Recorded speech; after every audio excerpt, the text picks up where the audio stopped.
Hi, how are you doing? My name is Liz. Welcome back to The Edge of Conception. In this video, we are talking about unexplained infertility specifically. And you know how we get down here, we always start off with the evidence-based foundation to wake our way up to the mental, emotional, and spiritual aspects of things. If you are interested in working with me through a coaching container, specifically Edge, Plunged, and Drenched, you can find the links down below in the description box. And let's move on to our video. So, what the quote is that I want to work around today of unexplained infertility is when there is no answer, you have to become the answer. Okay? And what is unexplained infertility? What is this about? Let's get into it. Let's like set the scene. Especially if you have gone through this, please leave a comment down below and share in the comment section.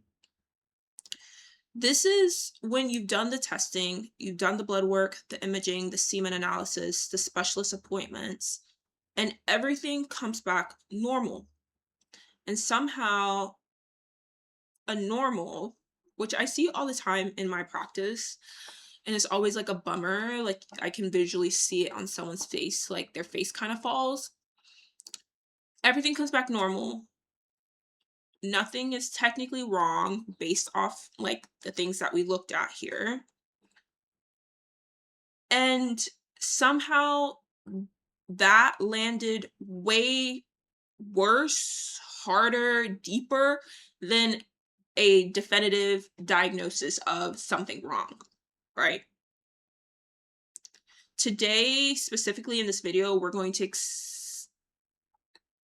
to talk about unexplained infertility, what it actually is, and why the absence of an answer in its own particular kind of way is a heavier weight, and what it is asking of you.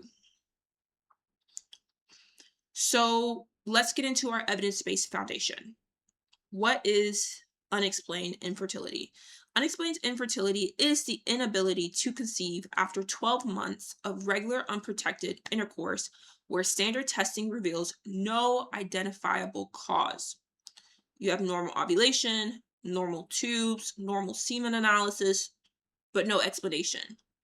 And this accounts for about 30% of all infertility cases. And up to half of the couples seeking fertility care receive this diagnosis that everything is normal, right? And according to the European Society of Human Reproduction and Embryology, their 2023 evidence based guideline on unexplained infertility defines it as infertility where standard investigation of ovarian function, tubal patency, and semen analysis all return normal results. The reason why this diagnosis is complicated is that the label is directly tied to how the testing was done. A more thorough investigation often recovers subtle causes that were maybe previously missed. And some of the subtle causes or proposed underlying factors of possible unexplained infertility include egg quality issues, subtle endometrial dysfunction, immune factors, embryo development problems. And these don't normally show up on a standard panel. That same 2023 European Society guideline confirmed that unexplained infertility simultaneously acknowledges no cause has been found while preserving the genuine possibility of spontaneous conception. The tension of nothing is wrong, yet nothing is happening, is what makes the diagnosis uniquely difficult to sit with for a lot of not only women, but also men and couples who are trying to conceive. And what is conventionally offered to these patients? More monitoring, more testing, IUI, IVF. Other treatment options that move forward without ever answering the underlying question of, well, if everything was fine, why can I not conceive? What it rarely offers, these conventional care options, is an acknowledgement that not having an answer is a specific kind of loss that deserves its own name. Science gave us the category of unexplained infertility. What it didn't give you is a place to put the grief of being told nothing is wrong when everything feels like it is. So, what is our mental plane, our mental state like? We, as high achieving women, know how to solve problems. We are masters, perfectionists, 1 out of 1 at solving problems, especially a problem in your domain, in your specialty, in your like frequency, in your mode of excellence. Like, oh, baby, I don't think anyone can do it better than you at all. Like, I generally don't believe like every high achieving woman I've met, and she's in her career, she's in her bag, she's doing it. Oh, she knows how to solve a problem. She knows how to solve a problem. Think outside the box. And imagine like all your friends who are also just as high achieving as you are, oriented, career oriented, goal oriented. Like, just imagine like when y'all come together, it's like the masters of the universe. Like, y'all are making problems, solving them, making other problems, solving them. Like, everything's just like, and yeah, we're gonna do this, and then you do this, and then oh yeah, you're gonna call this person. Oh yeah, I have an email for that. Yep, yep, yep, yep, yep. Before you know, everything's finished. High achieving women are very, very, very good at identifying the variable, addressing it, and moving forward. Unexplained infertility, though, removes the variable. So there's nothing to optimize, nothing to fix, no protocol to follow flawlessly, simply normal. Normal, normal, normal, normal, normal. And I see this even within my own clinical practice of sharing with the patient that, yep, everything's normal. They came in for a problem. I felt like they had a problem. We did all the things, and everything's normal. They know, like I know, that something's kind of like off a little bit. And yet, with the factual facts, right? We live in a factual fact type of world, right? The labs, the ultrasounds, the testing, the screening, the referral, the this, the that. Everything's normal. Not fine, normal. Can't optimize that. Can't fix that. There's nothing to solve. It's normal. It's normal. The mind that has always found an answer to something is now sitting in a room with no doors.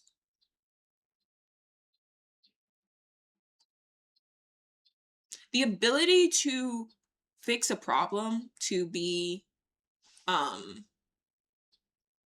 acutely aware of a problem and be able to process out of it, to fix it, to understand like, oh well, if you switch this and change that, then you have your answer, right? The ability to do that is a gift. Many women naturally have that gift, and especially very, very well high achieving women, career goal oriented women have this gift very, very well.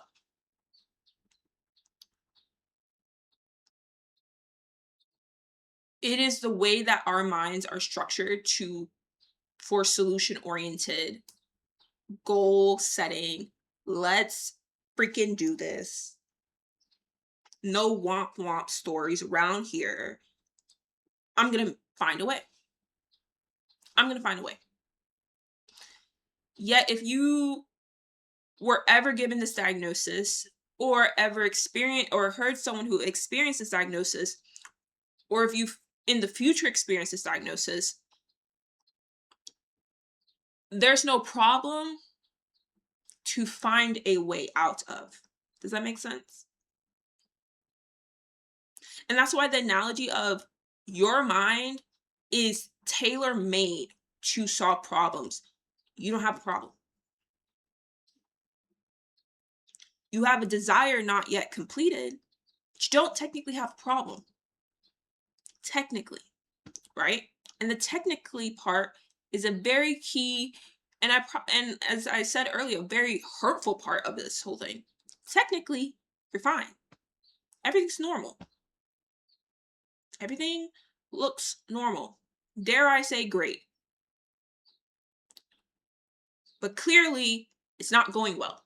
Clearly, it's not going great. Clearly, nothing is fine.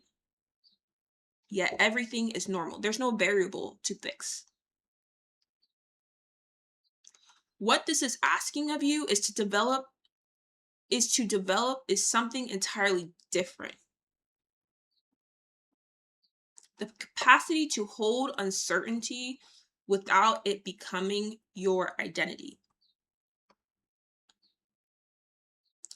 For this brief time frame, phase of your life,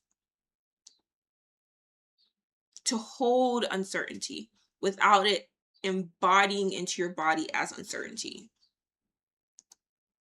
Because you don't have uncertainty when you're solving problems. Your mind is not geared towards uncertainty. Your mind is geared to certainty. That's why it's solution oriented. Let's make this happen, right? Let's make this thing happen. Let's go. Let's haul ass. Like, let's go. That is your mind.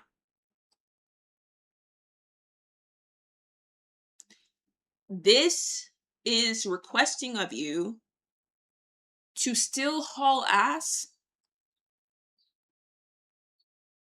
with uncertainty, but not to change the way that your mind optimizes problems, to not change the way that your mind prefers a solution oriented, goal getting type of set framework. Which moves us into the emotional aspect of this. Psychology Today named it precisely as an ambiguous loss. Hope remains possible, so closure never fully arrives. You are grieving something that has no funeral, no language, no cultural container.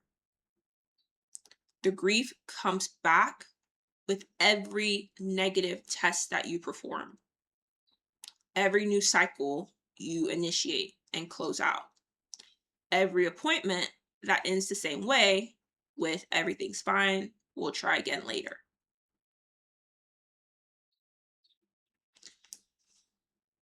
We don't always talk about the psychological toll, and that's why I created this protocol, the psychological toll of being told everything's great, everything's normal, we'll just try again next time. Everything's great, everything's normal, we'll try again next time. Everything's great, everything's normal, we'll try again. Logically, you're like, clearly nothing's great. Nothing's normal. And emotionally, I don't think I want to try again next time. I think I'm over it, actually. But since you have been running on, I am married to this goal. I want this process. I want pregnancy. I want a child. I want this, right? You are running on this ice. The toll of being told this again and again, right? Every test, everything, like now becoming almost robotic with you and your partner because y'all are chasing the same goal, chasing the same thing. You may even find yourself that you are maybe chasing it more than your partner is, or vice versa. Your partner's chasing it more than you are, right? Y'all are no longer standing there running next to each other. Like people start lagging. People start questioning, do I really want this? Is this really meant for me? Is this the purpose of this, right? Uncertainty is all around. You begin to carry an invisible something invisible that everyone around you just simply doesn't understand. We all read about it. We can empathize with, but you are carrying something that many people have no idea until they experience it. And even after they experience it and they have a positive outcome or a negative outcome, they don't want to go back to it.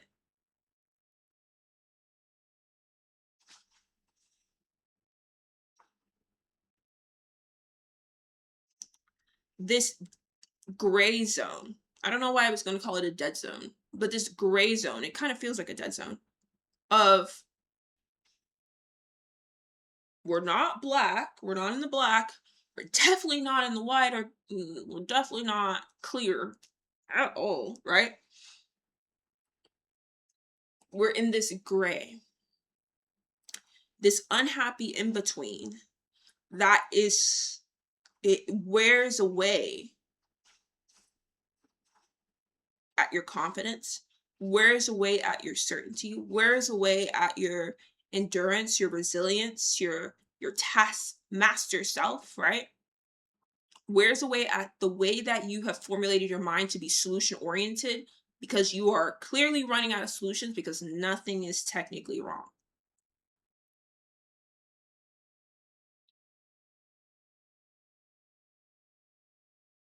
And this moves us into the spiritual aspect. There is a version of the story where the absence of an answer is not a dead end. Maybe that's why Dead Zone came up. And really feeling about it, because we know how gray can become lifeless, dull, being in this gray, being in this forever like colorlessness, right? We may prefer a definitive yes no, a definitive you're all clear, you're not clear at all, right? Then this everything's fine, everything's normal, try again. Or, well, let's just still do IVF or IUI, or let's do something else, more monitoring, more testing. Let's just see. Let's just see. Maybe it's this, maybe it's that, right? Maybes are getting thrown around now. We are definitely in uncertain territory when maybes start getting thrown around. There is a version of this story where you are in it, where the absence of an answer is not a dead zone. It is a redirection. I hate it as much as you do. It is a redirection. It is a nasty pivot. Oh, really? Not a great one. It doesn't feel good to you. But there is a version of you who's living the same life, who's getting these same answers, right? Along a different timeline. There is a version of you that's going through this, that they are pivoting. They are redirecting themselves. When the external investigation runs out of the road, when there's nothing else to do, something turns inward. Not because you caused it, because you are the one who has to live it.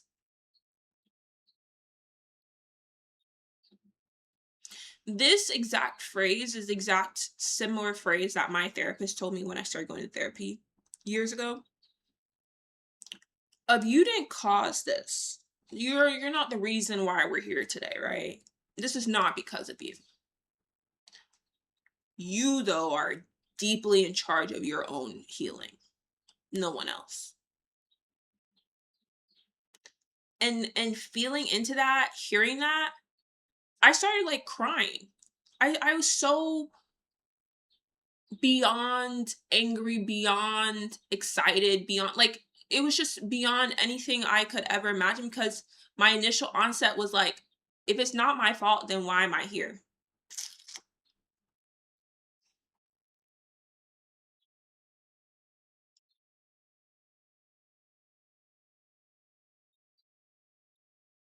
If it's not your fault, why are you here?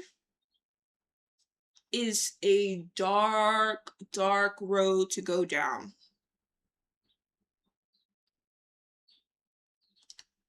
As someone who's gone down that road, I can tell you that the light at the end of the tunnel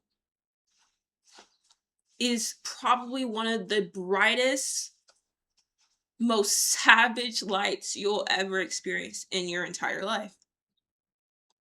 A total pivot of reality, a total decimation of everything you've set out, now coming into priority, now coming into congruency, now coming into frame. Things that used to be important are probably still important, but they're not as important. You still show up, you still do your thing, but you move in a way that's deeper, darker in a sense, and more pointed and more selfish. That is an opportunity, that is an option, that is a outcome of allowing this redirection to occur. You did not cause this, but you are the one who has to live it. How willing are you willing to live it in the way that makes sense to you? How much deeper, how much darker, how much more clearer do you need to be? How much do you need to like go through to experience it and say, you know what? You know what? Something got to change. Something got to move. I need to move. This need to move. We got to move. How much? And the woman who learns to become her own answer in every circumstance, but especially in this circumstance, in the absence of an answer, in an absence of a variable, in the absence of a problem, you become an answer in the absence of a problem. You become an answer. That's the frontier.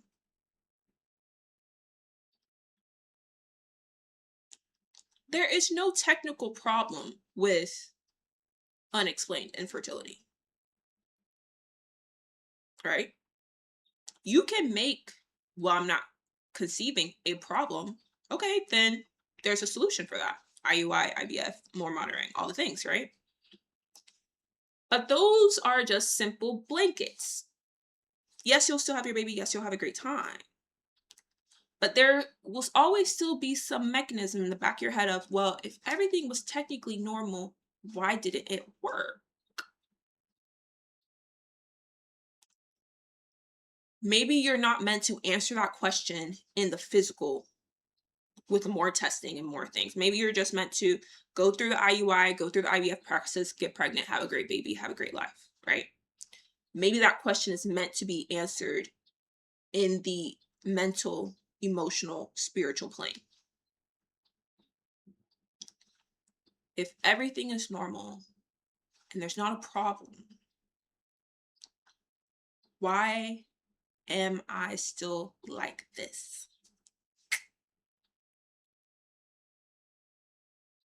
Deciding to become the answer. Deciding to become the answer when there was no problem. That is the frontier. So here are some reflection questions. The first one, what have I been making this diagnosis mean about me? And is that actually true? Two, where am I still looking outside of myself for an answer that may only exist inside? Three, what would I have to believe about myself to move forward without the explanation ever coming? When the answers run out and you are still standing, when you are creating movement, generating momentum, forward progress without the variable, without the problem, without the answers, even, this is where the shift happens on the identity plane beyond the spiritual, right? You are changing your fundamental self on a celestial plane that ripples into your genetics, into your epigenetics, into your biology, into your actual presentation, into your reality. That is what we do in Edge. That is what Edge is built for. That is what Plunge is built for. That is what Drenched is built for. And you can find the links for all of those in the description box. So, in closing, unexplained infertility is real, is documented, is more common than people know. The absence of a diagnosis is not an absence of something worth grieving, and is not the end of the story. You are always your next frontier. I hope that you enjoyed this, and please comment down below and share, and please share with a friend and share your own experiences in the comments and subscribe, and I'll talk to you later. Bye.